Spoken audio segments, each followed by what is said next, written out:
how to log into the Etsy app on iPad. Hey everybody, welcome back to our channel. In today's video I will guide you on how you can log into Etsy on iPad, so make sure to watch the video till the end.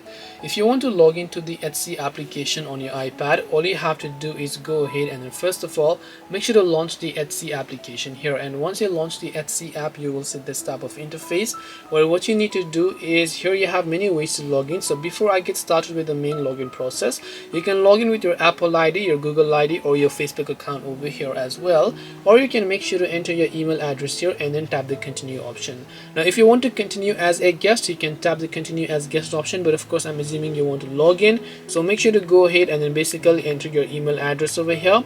Once you make sure to enter your email address, tap on continue. It will take you to the page where you can enter your password as well, and once you enter your password too, you will be successfully logged in to your Etsy account on iPad. This way you will be able to log into Etsy on iPad. Hope this video was helpful. If you have any questions, feel free to also leave them down below. Thank you for watching and see you in the next video.